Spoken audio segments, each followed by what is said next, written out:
کی آیت نمبر 2 اور آیت نمبر 3 دو آیات کریمہ ہم نے تلاوت کی ہیں۔ ان آیات کریمہ سے پہلے آیت نمبر 1 میں اللہ تعالیٰ نے تقوی اختیار کرنے کا حکم دیا اور پھر ارشاد فرمایا کہ اللہ نے تمہیں ایک جان سے پیدا کیا اور اس سے اس کے جوڑے کو پیدا کیا اور پھر ان دونوں سے بہت سارے مرد اور عورتیں پیدا کی۔ پھر اسی کے تناظر میں ارشاد فرمایا کہ اللہ سے ڈرو اور صلہ رحمی کا معاملہ کرو، اور آخر میں ارشاد فرمایا کہ تم اللہ کی نگرانی سے دور نہیں ہو بلکہ ہر لمحہ ہر لحظہ اللہ کی نگرانی میں ہو۔ تو پہلا حکم تھا تقوی کا۔ اب دوسرا حکم ان دو آیات کریمہ میں وہ ہے یتیم کے حقوق کے حوالے سے۔ یتیم کے حقوق کو ادا کرو، یتیم کے حقوق کو، یہ ہے دوسرا حکم۔ اسی کے ضمن میں چند احکامات آئیں گے وہ میں عرض کر دوں گا۔ یتیم انسانوں میں اور جانوروں میں جن کو یتیم کہا جاتا ہے وہ تھوڑا سا فرق ہے۔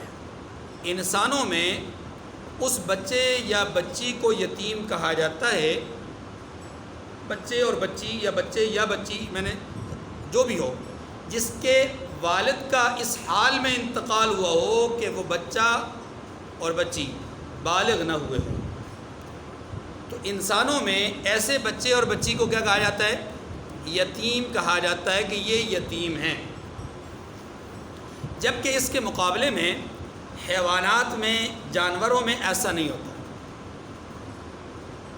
جانوروں میں اللہ کی شان یہ ہے کہ اس جانور بچے یا بچی کو یتیم سمجھا جاتا ہے جس کی بچپن میں ماں مر گئی، جس کی بچپن میں ماں مر، چھوٹی عمر میں جس جانور، جس بچے یا بچی کی مذکر یا مؤنث کی ماں مر گئی ہو اسے یتیم سمجھا جاتا ہے۔ اور انسانوں میں اسے یتیم سمجھا جاتا ہے کہ جس کی بلوغت سے پہلے اس کے والد کا انتقال ہو گیا۔ اس سے پتہ چلا کہ مردوں میں یعنی انسانوں میں جو کفالت کا معاملہ ہے وہ انتظام و انصرام کس کے ذمہ ہے؟ باپ کے ذمہ ہے۔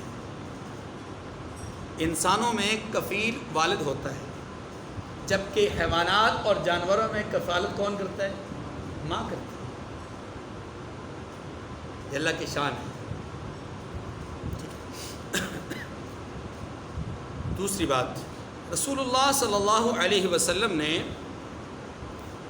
یتیم کا معنی یہ بیان فرمایا ہے دو حدیث مختلف، اور وہ دو حدیث کیا ہیں؟ ایک یہ ہے کہ لا یتما بعد بلوغ، بلوغت کے بعد یتیمی باقی نہیں رہتی۔ بچہ بالغ ہو جائے تو یتیمی باقی، یعنی ایک بچے کا والد یتیم بلوغت سے پہلے فوت ہو گیا، اب بچہ جوان ہوا، بالغ ہوا، اسے شرعاً یتیم نہیں کہا جائے گا، شرعاً یتیم۔ اور دوسری حدیث میں آتا ہے اللہ کے رسول صلی اللہ علیہ وسلم نے ارشاد فرمایا لا یتم بعد احتلام، یہ بھی بلوغت کی طرف اشارہ ہے کہ جب احتلام ہو جائے، بچہ جوان ہو جائے، بالغ ہو جائے، اس کے بعد یتیمی باقی نہیں رہتی۔ ٹھیک ہے جی۔ اس سے یہ پتہ چلا کہ یتیمی کا اطلاق بلوغت سے پہلے پہلے عمر پر ہوتا ہے حقیقتاً۔ البتہ یتیم کو اس کا مال سپرد کرنے کا جو حکم ہے، یتیم کی کفالت کرنے والے کو جو حکم ہے کہ اس کا مال اس کے سپرد میں دے دیا جائے، یہ کب ہے؟ اس وقت کہ جب وہ بلوغت کی عمر کو پہنچ جائے تو کچھ تھوڑا سا اس عمر میں آگے بڑھے اور نکاح کے قابل بن جائے، تو کہا گیا کہ اب اس کا مال اس کے سپرد کرو، حتیٰ اذا بلغوا النکاح، یعنی گویا کہ یتیمی کا اطلاق حقیقتاً تو بلوغت سے پہلی عمر تک ہوتا ہے، لیکن حکماً مال کی سپردگی کے لحاظ سے، مال اس کے حوالے کرنے کے لحاظ سے یتیمی کا اطلاق بلوغت کے بعد بھی کچھ عرصے تک ہوگا۔ اور اس کو ہم یوں کہہ سکتے ہیں، آج کل کے دور میں اگر بلوغت کسی بچے کی بلوغت 12-13 سال میں ہو گئی تو کم از کم اسے 17-18 سال تک جو ہے اس کے مال کو اس کے سپرد نہ کیا جائے، کیونکہ اتنا میچور نہیں ہوتا، اتنا جو ہے وہ قابل نہیں ہوتا اس کے کہ اس کو اس کا مال سپرد کر دیا جائے 18 سال کی عمر سے پہلے تو وہ اپنے مال کی حفاظت کر سکے۔ اس لیے مال کی حفاظت کے لیے ضروری ہے کہ اس کو کچھ نہ کچھ تجربہ اور کچھ نہ کچھ اپنی زندگی میں جو ہے وہ اس کے اندر جو ہے وہ میچورٹی آ جائے، تو پھر اس کو اس کے مال کی سپردگی کر دی جائے۔ دو باتیں ہو گئیں، ایک یتیمی انسانوں میں اور جانوروں میں اس کا فرق، اور دوسرا انسانوں میں جس پر یتیم کا اطلاق ہوتا ہے وہ کس عمر تک ہوتا ہے، یہ میں نے تفصیل آپ کے سامنے عرض کر دی۔ یتیموں کے حقوق کے حوالے سے قرآن پاک نے بہت زیادہ تاکید فرمائی ہے، حتیٰ کہ رسول اللہ صلی اللہ علیہ وسلم نے اپنی حیات طیبہ کے بالکل اواخر میں جو چند کلمات اور چند نصیحتیں ارشاد فرمائی پوری امت کو، ان میں سے ایک نصیحت یتیم کے حقوق کی ادائیگی کے حوالے سے بھی تھی۔ جس طرح نماز کے اہتمام کی بات کی، جس طرح قرآن اور حدیث کو مضبوطی کے ساتھ تھامنے کی بات کی، جس طرح اپنے اہل بیت کے ساتھ محبت کی بات کی، بالکل اسی طرح یتیم کے حقوق کی بات بھی بڑے شد و مت کے ساتھ، بڑے اصرار کے ساتھ، بڑی تاکید کے ساتھ آپ صلی اللہ علیہ وسلم نے بالکل زندگی کے آخری لمحات میں یہ بات بھی ارشاد فرمائی کہ یتیم کے حقوق کی ادائیگی کرنا، یتیم کے حقوق کی رعایت کرنا۔ حیات طیبہ میں آپ صلی اللہ علیہ وسلم نے مختلف مواقع پر یتیم کے حقوق کو بیان کیا۔ مثلا آپ صلی اللہ علیہ وسلم نے یتیم کے حقوق کو بیان کرتے ہوئے فرمایا، انا وکافل الیتیم کہاتین، میں اور یتیم کی کفالت کرنے والے ایسے ہوں گے۔ کیا معنی؟ کہ جیسے یہ انگلی اس انگلی سے تھوڑی سی آگے ہے، تو فرمایا کہ یتیم کی کفالت کرنے والا اللہ کے فضل و کرم سے میرے بہت زیادہ قریب ہوگا، میرے بہت زیادہ قریب ہوگا۔ اور دوسری طرف یہ بات بھی ذہن نشین فرما لیجئے کہ رحمت دو عالم صلی اللہ علیہ وسلم کو خود اللہ ذوالجلال نے ارشاد فرمایا سورۃ الضحیٰ میں، فَأَمَّا الْيَتِيمَ فَلَا تَقْهَرْ، یتیم کو جھڑکیے مت، گویا یتیم کے سر پر دست شفقت رکھنے کا حکم دیا گیا ہے۔ ایک روایت میں یہاں تک آتا ہے کہ اگر کوئی آدمی صرف اللہ کی رضا کے لیے یتیم کے سر پر دست شفقت رکھتا ہے، ہاتھ رکھتا ہے، اللہ تعالیٰ اس ہاتھ کے نیچے آنے والے بالوں کی بقدر اس کو اجر و ثواب نصیب فرماتے ہیں۔ یہ معمولی اجر اور ثواب نہیں ہے۔ ایک وقت تھا کہ جب لوگ یتیم کے مال کو ہڑپ کر جاتے تھے، اور ہڑپ کرنا، قبضہ کرنا اور اس کو ہتھیا لینا اپنا ذاتی حق سمجھتے تھے، لیکن رسول اللہ صلی اللہ علیہ وسلم کی تربیت، تعلیم اور آپ کے تزکیہ کے نتیجہ میں لوگوں کے اندر تبدیلی یہ آئی کہ وہ لوگ کہ جو یتیم کے حقوق کو پامال کیا کرتے تھے، اب انہوں نے یتیموں کی پرورش اور کفالت کے لیے آگے بڑھ کر کے کردار ادا کرنا شروع کر دیا۔ مشہور بات ہے کہ حجۃ الوداع کے موقع پر، فتح مکہ کے موقع پر رحمت دو عالم صلی اللہ علیہ وسلم نے ایک طرف سے کچھ شور و غوغا کی آواز سنی۔ آپ نے پوچھا کہ یہ کیا ماجرا ہے؟ عرض کی گئی کہ یا رسول اللہ، اس طرف ایک بچی ہے، اس کی کفالت پہ جھگڑا ہو رہا ہے، چچا کہہ رہے ہیں کہ کفالت میں کروں گا، ماموں کہہ رہے ہیں کہ کفالت میں کروں گا۔ چچا کا دعویٰ یہ ہے کہ میرے بھائی کی بیٹی ہے، ماموں کا دعویٰ یہ ہے کہ میری بہن کی بیٹی ہے، کفالت کا حق میرا ہے۔ وہ کفالت کا حق اپنا سمجھ رہے ہیں، یہ کفالت کا حق اپنا سمجھ رہے ہیں، اور اتفاق یہ ہے کہ بچی کی وراثت میں کچھ نہیں. بچی کی وراثت میں پہلے بھی جھگڑا ہوتا تھا لیکن وہ وراثت کی وجہ سے ہوتا تھا. اب جھگڑا ہو رہا ہے پرورش کی وجہ سے، وراثت کی وجہ سے نہیں. اللہ کے رسول نے دونوں کو بلایا، ہر ایک سے اس کا مدعا پوچھا، پوچھنے کے بعد فرمایا کہ اچھا آپ ایسا کر لیں، باہمی اتفاق سے ایک اس کی کفالت کر لیں. تو پھر وہی بات ہو گئی کہ یا رسول اللہ میں کرتا ہوں. دوسرے نے کہا میں کرتا ہوں. اچھا ایسا کرتے ہیں قرآن اندازی کر لیتے ہیں. اب قرآن اندازی جب کر لی گئی تو قرآن اندازی میں اتفاق ایسا کہ ماموں کا نام نکل آیا، بچی کے ماموں کا نام نکل آیا.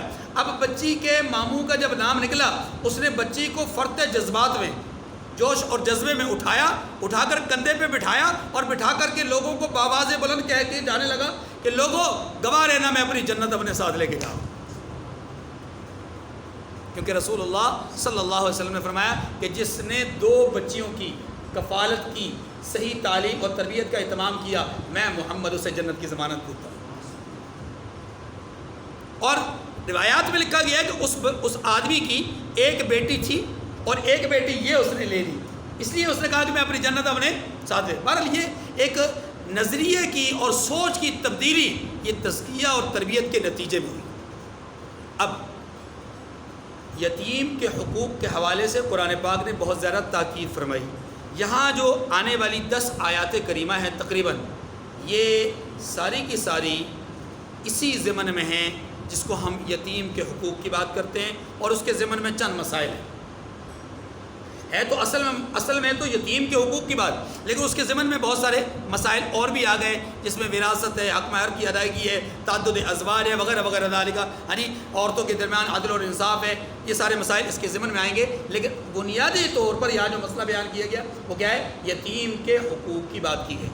اب پہلے آیت کریمہ کا ترجمہ پڑھیے اور اس کے درمیان میں جو بات ہوگی اس کے میں ضمن میں عرض کروں گا. وَآتُوا الْيَتَامَى أَمْوَالَهُمْ، یہ پہلا جملہ.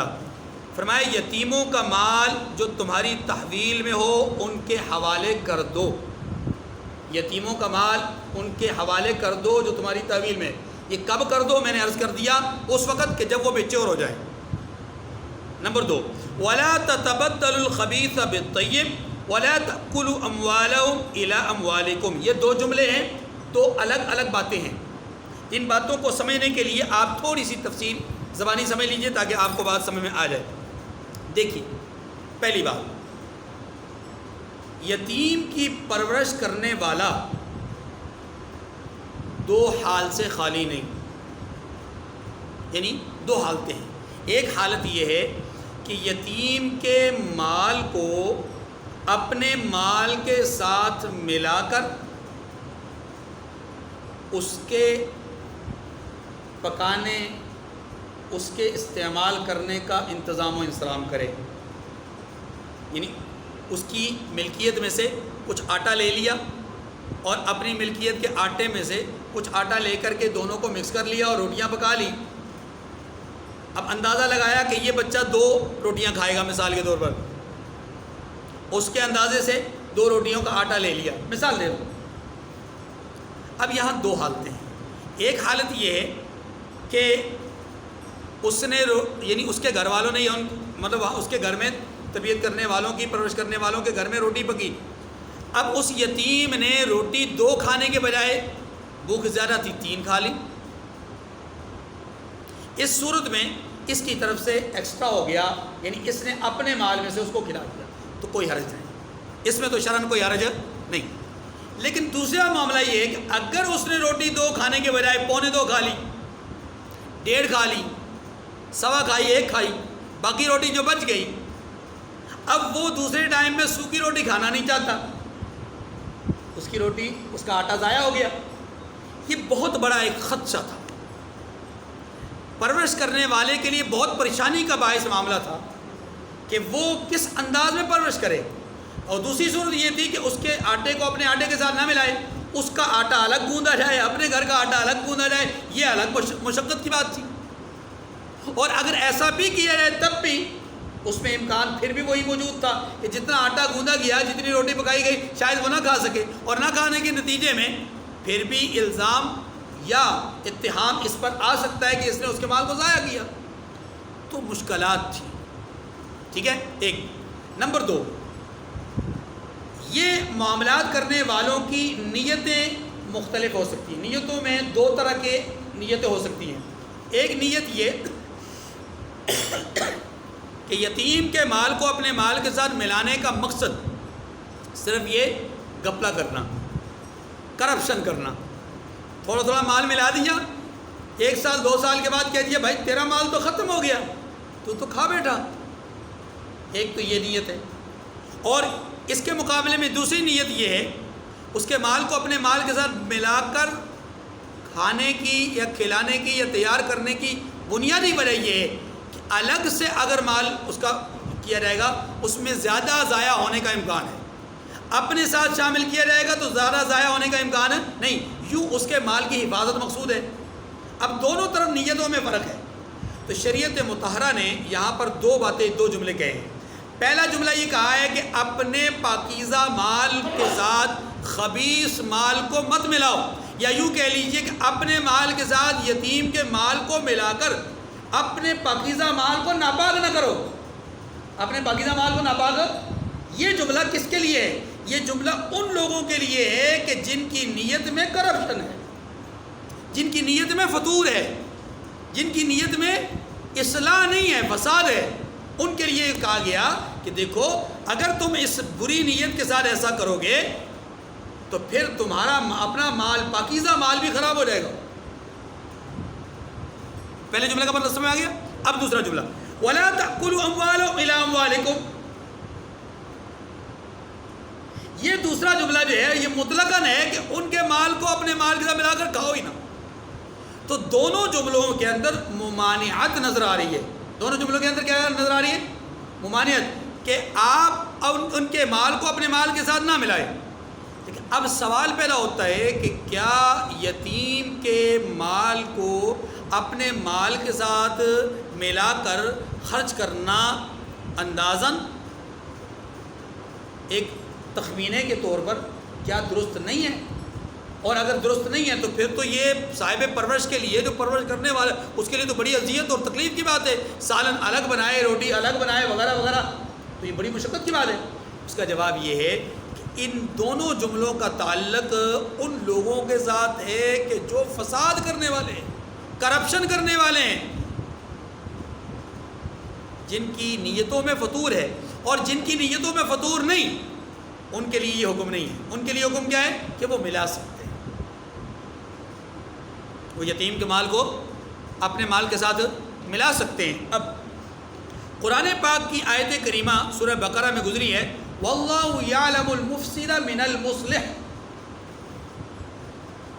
ایک فسادی ہوتا ہے، ایک اصلاح کرنے والا ہوتا ہے. اللہ فرماتے ہیں ہم فسادی اور اصلاح کرنے والے، مصلح اور مفسد، دونوں کو بخوبی جانتے ہیں کہ نیتیں کس کی اچھی ہیں، کس کی بری ہیں. تو جس آدمی کی نیت میں فطور نہیں، وہ اس طرح کی ملاوٹ اور اس طرح کا جو یعنی اکٹھا انتظام و انسلام اس کے لیے کرنے میں کوئی حرج نہیں ہے، شرعاً کوئی قباحت نہیں. کیوں؟ اس لیے کہ اس کی نیت میں فطور نہیں ہے. لیکن جس کی نیت میں فطور ہو اس کو یہ حکم دیا گیا کہ نہیں، آپ کے لیے حکم یہ ہے کہ آپ الگ الگ معاملہ کریں گے، کیونکہ آپ کہیں نہ کہیں کوئی نہ کوئی ڈنڈی مار جائیں. ٹھیک ہے جی، یہ بات ختم ہو گئی. اِنَّهُ كَانَ حُوبًا كَبِيرًا. اللہ فرماتے ہیں کہ یہ بڑا سخت گناہ ہے. کون سا؟ کہ نیت میں فطور رکھ کر ان کے مال کو اپنے مال کے ساتھ ملانا، یہ بڑا سخت گناہ ہے. لیکن اگر نیت میں فطور نہیں تو پھر یہ گناہ بھی نہیں. اب سنیے، یہ آیات کریمہ کا نزول کب ہوا؟ غزوہ احد کے بعد. غزوہ احد کے موقع پر حضرت سعد رضی اللہ عنہ شہید ہو گئے اور ان کی 3 بچیاں تھیں. ان کی 3 بچیاں تھیں، بیٹا کوئی نہ تھا. اور ان کی کفالت، یعنی ان بچیوں کی کفالت کی ذمہ داری حضرت سعد رضی اللہ عنہ کے بھائی نے اپنے ذمہ لے لی. اور کفالت کی ذمہ داری لے کر کے جتنا مال وراثت میں تھا بچیوں کا، وہ سارا کا سارا انہوں نے لے لیا. اور کچھ ہی دنوں کے بعد یہ کہہ دیا کہ بچیوں تمہارا اب میرے پاس کوئی مال باقی نہیں رہا، جو تھا وہ ختم ہو گیا، جو تھا وہ ختم ہو گیا۔ اب وہ بچیاں غیر کفالت حالت میں رہ گئیں، یعنی ان کی کفالت کرنے کے لیے چچا صاحب بھی تیار نہ ہوئے۔ اب انہوں نے کہا نہیں میں تو ہاتھ اٹھاتا ہوں، میں تو اپنے مال سے کفالت نہ کر سکوں گا، اور دوسرے لوگ بھی بظاہر کفالت کرنے کے لیے آگے نہ بڑھے۔ تو ایسی صورت میں اللہ تبارک و تعالیٰ نے یہ آیات کریمہ نازل فرمائیں کہ یتیموں کے حقوق کو ادا کرو، اس طرح کے معاملات نہ کرو۔ ٹھیک ہے جی، یہ ایک پس منظر ہے۔ اچھا، ایک عورت آئی رحمت دو عالم صلی اللہ علیہ وسلم کے پاس، اور اس نے آ کر کے عرض کی کہ یا رسول اللہ صلی اللہ علیہ وسلم، میرا خامد فوت ہو گیا ہے اور میں خود پر جبر کر کے مشقت کر کے ان بچیوں کی جو ہماری ہیں، یعنی 3 بچیاں ہیں ہماری، میں اپنی 3 بچیوں کی کفالت کر رہی ہوں۔ ایک عورت نے آ کر کے عرض کی کہ یا رسول اللہ میرا خامد فوت ہو گیا تو میں اپنی 3 بچیوں کی کفالت کر رہی ہوں۔ تو رحمت دو عالم صلی اللہ علیہ وسلم نے اس کا یہ جملہ سن کر، یہی بات سن کر کے، یہ داستان سن کر کے آپ نے اس کی حوصلہ افزائی فرمائی، اور کمال الفاظ میں، زبردست الفاظ میں حوصلہ افزائی فرمائی۔ آپ نے ارشاد فرمایا لقد حضرت بحضار شدید دون النار، اللہ اکبر۔ فرمایا کہ آپ نے اپنے اور جہنم کے درمیان میں بہت سخت قسم کی باڑ لگا دی ہے۔ لقد حضرت بحضار شدید، بہت سخت قسم کی باڑ لگا دی ہے، کس کے؟ اپنے اور دون النار، جہنم کی آگ کے درمیان۔ اب آپ کے اور جہنم کی آگ کے درمیان باڑ سخت لگ گئی ہے، لہٰذا اللہ اس کفالت کی برکت سے تمہیں جہنم سے بچا لے گا۔ پتہ چلا کہ یتیم کی کفالت کرنا بہت بڑا عمل ہے۔ ٹھیک ہے جی، پہلی آیت کریمہ یوں کہہ لیجئے کہ یتیم کے حقوق کے حوالے سے تمہید تھی۔ اب اگلی بات سمجھیے، دوسری آیت کریمہ کو سمجھنے سے پہلے زبانی ذرا ایک بات سمجھ لیجیے۔ یتیم مطلقاً بچہ یا بچی، اس کے حقوق کے متعلق ابتدائی بات ہوئی۔ اب اگلی جو آیت کریمہ میں مسئلہ ہے وہ یتیم بچیوں کے حوالے سے، خاص طور پر یتیم بچیوں کے حوالے سے عرب معاشرے کے اندر 2 قسم کی خرابیاں پائی جاتی تھیں۔ ایک خرابی یہ تھی کہ جو یتیم بچیاں ایسے آدمی کے کفالت میں آ جاتیں کہ جس آدمی کے ساتھ ان بچیوں کا نکاح ممکن تھا، جائز تھا، مثلا بچیاں چچا زاد کے کفالت میں آ گئیں، اس کی تولیت میں آ گئیں، ماموں زاد کی تولیت میں آ گئیں، پھوپھو زاد کی، خالہ زاد کی تولیت میں آ گئیں، یعنی ایسے رشتہ دار کے تولیت میں آ گئیں، اپنا کفالت میں آ گئیں کہ جس رشتہ دار کے ساتھ اس بچی کا نکاح ہو سکتا تھا۔ تو خرابی کیا تھی؟ خرابی یہ تھی کہ کچھ لوگ ایسے تھے کہ جو ایسی بچیوں کے کہ جن کے ساتھ وہ نکاح کر سکتے تھے، ان بچیوں کو اپنی کفالت میں لے کر کے ان کے ساتھ نکاح کر لیتے تھے، نکاح کر لیتے تھے۔ اب نکاح کرنا مطلقاً تو ممنوع نہیں تھا، لیکن یہاں خرابی جن لوگوں کی تھی ان کی طرف اشارہ ہے کہ بعض لوگ ایسے تھے جو نکاح صرف اس لیے کرتے تھے، بچیاں خوبصورت ہیں، مالدار ہیں، تو خوبصورت بھی ہوں گی، مالدار بھی ہوں گی، سب کچھ ہمارے گھر میں ہوگا، میری زیر کفالت ہوگا، میرے زیر تسلط ہوگا، مجھے حق مار بھی نہیں دینا پڑے گا، ان کے حقوق کی ادائیگی میں بہت سارا اہتمام و انتظام کرنے کی بھی مجھے ضرورت نہیں ہوگی۔ کیوں؟ اس لیے کہ مجھے پوچھنے والا کوئی نہیں ہے۔ بھائی کفیل بھی تو وہی ہے نا، نکاح بھی وہی کر رہا ہے، خود چچا زاد ہے وہ نکاح بھی کر رہا ہے، کفیل بھی وہی ہے، ہاں جی، اور حق وراثت بھی جو بچی کا تھا وہ سارا کا سارا اسی کے پاس آ گیا، جو پراپرٹی تھی، جو باغات تھے، جو مال تھا، وہ سارا کا سارا کفیل کے پاس آ گیا۔ اب کفیل نے اس کے حسن کی وجہ سے، اس کے مال کی وجہ سے اس کے ساتھ نکاح تو کر لیا، اس کے حقوق کی ادائیگی نہیں کر رہا، یعنی اس کو حق مہر جیسا کہ ایک عام منکوحہ زوجہ کو دینا چاہیے یہ نہیں دے رہا، جیسا کہ ایک عام منکوحہ زوجہ کے ساتھ حقوق کی ادائیگی کا اہتمام کرنا چاہیے یہ نہیں کر رہا۔ کیوں؟ اس کے ذہن میں یہ بات موجود ہے کہ مجھے پوچھنے والا کوئی نہیں۔ لہٰذا ایک خرابی یہ پائی جاتی تھی، یہ بچیوں کے ساتھ زیادتی تھی۔ یہ بچیوں کے ساتھ کیا تھی کہ ان کا مال بھی لیا گیا اور ان کی جان کو بھی محبوس کر دیا گیا، قیدی بنا دیا گیا، وہ ایک قسم کی قیدی تھی۔ اچھا، ایک طریقہ اور تھا، اور وہ طریقہ کیا تھا کہ یتیم بچیوں کے ساتھ اگر وہ مالدار تو ہوتی لیکن حسن و جمال کی پیکر نہ ہوتی، یعنی حسین نہ ہوتی، تو لوگ کیا کرتے تھے، ان کا نکاح دوسروں کے ساتھ کرنے سے پسو پیش کرتے تھے. خود تو نکاح کرتے نہیں تھے اور دوسروں کے ساتھ نہیں یہ لڑکا پسند نہیں ہے، یہ رشتہ ہمیں پسند نہیں ہے. بس وہ بات میں لوگوں کو ٹھکرا دینا، ہٹا دینا، یعنی لڑکیوں کو اپنے گھر میں ہی رکھنے کی کوشش کرتے تھے. کیوں؟ تاکہ ان کا مال ان کے زیر تصرف ہی رہے. بات ہماری اصل مقصد بچی کو مالی طور پہ نقصان پہنچانا یا جانی طور پہ نقصان پہنچانا، یہ کفیل کچھ لوگ کیا کرتے تھے. اللہ تعالیٰ نے اس کے تناظر میں یہ کہا ہے کہ دیکھو، اگر تمہیں خوف ہے کہ تم انصاف نہیں کر سکو گے ان زیر کفالت بچیوں کے ساتھ نکاح کرنے کے بعد، انصاف ان کو حق مار نہیں ادا کر سکو گے، ان کے حقوق کی ادائیگی نہیں کر سکو گے، تو پھر تمہیں چاہیے کہ ان یتیم بچیوں کا نکاح دوسرے لوگوں کے ساتھ کر دو، اور تم اپنے حقوق زوجیت کی ادائیگی کے لیے، اپنے حقوق زوجیت کی ادائیگی کے لیے دوسری عورتوں کے ساتھ نکاح کرو. چاہو تو 2 شادیاں کر لو، چاہو تو 3 کر لو، چاہے تو 4 کر لو، لیکن ان بچیوں کے ساتھ نکاح نہ کرو، اس لیے کہ ان کے ساتھ نکاح کرنے میں تمہارے ذہن کے اندر فطور ہے کہ تم جو ہے وہ انصاف نہیں کر سکو گے. لہذا جس نے انصاف نہیں کر سکتا اسے ان بچیوں کے ساتھ نکاح نہیں کرنا چاہیے. بات سمجھ گئی جی؟ تو ایک خرابی کا کلا کما گئی. اچھا، دوسری خرابی کا کلا کما بھی یہ کیا، اس انداز میں کیا کہ دیکھو، اگر تم انصاف نہیں کر سکتے تو پھر تمہیں چاہیے کہ اپنی کفالت سے نکال کر کے کسی دوسرے کے جو ہے عقد نکاح میں دے دو، تاکہ وہ کفیل بھی بنے اور وہ اس کے حقوق کو بھی ادا کرے اور اس کے مال کی بھی ذمہ داری کو ادا کر سکے. لہذا تمہیں چاہیے کہ جب تم انصاف نہیں کر سکتے تو تم اس بچی کو اپنے پاس نہ رکھو. اصل مسئلہ یہ ہے. تو یتیم بچیوں کو اپنے پاس اپنے نکاح میں رکھنے کا حکم یا غیر کے ساتھ نکاح نہ کرنے کے حوالے سے حکم، یہ اسی صورت میں ممنوع ہے کہ جب یہ آدمی نیت میں فطور رکھتا ہو. اگر نیت میں فطور نہیں ہے، نیت میں فطور حقوق پورے ادا کرے گا، تو پھر اس آدمی کو اگر اس کا نکاح اس لڑکی کے ساتھ ہو سکتا ہے شرعاً، تو پھر اس کو نکاح کرنے میں کوئی اعتراض حرج نہیں ہے، اور شریعت میں منع نہیں کیا. شریعت نے منع تب کیا وہ ان خفتم اللہ تقسطوا فی اليتامى، کہ جب تم انصاف نہیں کر پاؤ گے یتیم بچیوں کے حقوق کی ادائیگی کے لحاظ سے، تو پھر تم ان کے ساتھ نکاح نہ کرنا.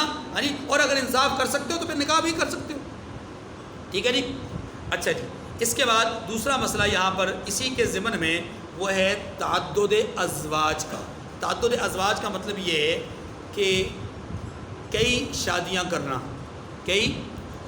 دیکھیے یہ بات ذہن نشین فرما لیجئے کہ جو طاغوتی طاقتیں ہیں، کفریہ طاقتیں ہیں، تقریباً پچھلے 200-250 سال سے مسلمانوں کو نفسیاتی طور پر، روحانی طور پر، افرادی طور پر، معاشی طور پر کمزور کرنے کے لیے مختلف قسم کے ہیلے اور مختلف قسم کے حربیں استعمال کر رہی ہیں. بالخصوص مسلمانوں کو ان کے دین سے متنفر اور متذبذب کرنے کے لیے، جس کو آپ کنفیوژن کا شکار کہتے ہیں، کنفیوز کرنے کے لیے مسلمانوں کو وہ مختلف قسم کے شکوک و شبہات اور اعتراضات ان کو پھیلاتے ہیں. 3-4 قسم کے اعتراضات ایسے ہیں کہ جو پچھلے ایک طویل عرصے سے ہمارے کان سن کر پک چکے ہیں. ان میں سے ایک اعتراض قرآن پاک پر ہے. اس پر ہے، خود قرآن پاک پر ہے کہ دنیا کے اندر جب تک یہ کلام مقدس موجود ہے دنیا کے اندر امن نہیں آ سکتا.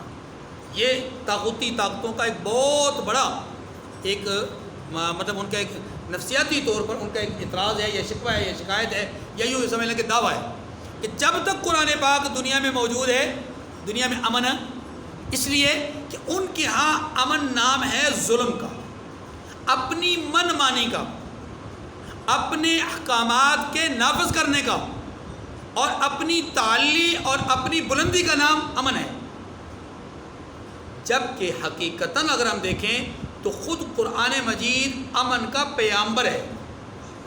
اس لیے کہ قرآن روکتا ہے ظلم سے، قرآن روکتا ہے بدی سے، قرآن روکتا ہے بے حیائی سے، قرآن روکتا ہے منکرات سے، قرآن روکتا ہے ان جہالت والے امور سے کہ جن کی وجہ سے فتنے، فسادات، شرور اور حسد اور کینہ اور بغض اور نفرتیں اور عداوتیں اور دشمنیاں اور یہ جو ایک دوسرے کا گریبان چاک کرنا اور ایک دوسرے پر جو ہے وہ تلوار اٹھانا اور ایک دوسرے کے خلاف جو ہے وہ میدان جنگ لگا دینا، یہ ساری چیزیں جن بنیادوں پر، جن مبادیات پر قائم ہوتی ہیں، اسلام قرآن مجید خاص طور پہ ان مبادیات کی سرکوبی کے لیے اپنی پوری جد و جہد کر رہا ہے، اپنے احکامات کے ذریعے سے، اپنے پیغام کے ذریعے سے اور اپنے ارشادات کے ذریعے سے.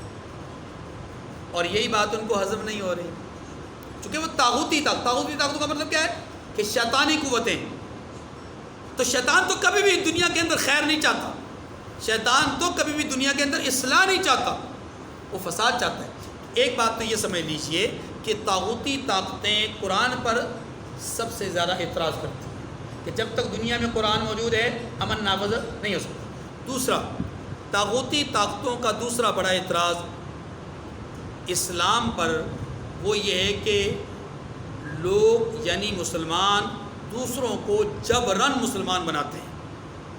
دوسروں کو یعنی کسی کو مسلمان بنانے کا مطلب ان کے نزدیک کیا ہوتا ہے کہ مسلمانوں نے جبر کیا ہے. کسی بھی آدمی کو، کسی بھی پاپولر آدمی کو جب اللہ تعالیٰ توفیق نصیب فرماتے ہیں ہدایت کی، اس کو ہدایت نصیب فرما دیتے ہیں، تو اسے پھر مختلف قسم کے میڈیا قوتیں آ کر کے پوچھتی ہیں کہ جی آپ کو کسی نے جبر تو نہیں کیا، آپ کو کسی نے فورس تو نہیں کیا، آپ کو کسی نے ڈرایا دھمکایا تو نہیں، آپ کو کسی نے ایسا تو نہیں کیا، کسی نے ایسا یعنی کسی نے دھمکی تو نہیں دی. یعنی آپ اپنی مرضی سے مسلمان ہوئے یا کسی کے فورس کرنے پر؟ لیکن یہ آپ نے کہیں ایسا تو نہیں کہ کسی کے دباؤ میں آ کر اسلام قبول کر لیا ہو. اس کو اتنا زیادہ سوالات کرتے ہیں کہ وہ بیچارہ پریشان ہو جاتا ہے کہ پتہ نہیں میں کس مذہب میں آ گیا ہوں. بات میں آ رہی، یہ ایک سلسلہ ہوتا ہے اور یہ باطل قوتیں کر رہی ہیں. تیسرا بڑا اعتراض اسلام پر جو ہے وہ ہے تعدد ازواج کا، اور اس میں پہلا اعتراض رسول اللہ صلی اللہ علیہ وسلم کی ذات عالی پر ہے کہ نعوذ باللہ نعوذ باللہ نعوذ باللہ. کفریہ الفاظ جو ہیں وہ میں آپ کے سامنے ذکر اس لیے کر رہا ہوں تاکہ آپ کو پاس. کافر یہ کہتے ہیں کہ رسول اللہ صلی اللہ علیہ وسلم کی زندگی میں نعوذ باللہ مزاجن عیاشی تھی، اس لیے آپ نے اتنے زیادہ نکاح کیے. اس کا تفصیلی جواب میں انشاءاللہ دوں گا، یہ لیکن آپ اس وقت صرف اعتراض سمجھ لیجیے. چوتھا بڑا اعتراض جو کیا جاتا ہے وہ عام مسلمانوں کے حوالے سے تعدد ازواج کا، کہ مسلمانوں کو چار شادیاں کرنے کا حکم دیا گیا ہے، کہ جو کہ عورتوں کے حقوق کی پامالی ہے، عورتوں کے حقوق کو سلب کرنا ہے، عورتوں کو پابند کرنا ہے، ان کو قیدی بنانا ہے اور ان کو جو ہے جکڑ لینا ہے، فلاں فلاں فلاں، یہ سارے اعتراضات کیے جائیں. ٹھیک ہے جی، یہ 4 اعتراضات ذہن میں آ گئے. طاغوتی قوتوں کے 4 اعتراضات، ان کو ذہن میں رکھیے، پھر انشاءاللہ ان پہ تفصیلی بات ہوگی. آخر الدعوانا ان الحمدللہ رب العالمین.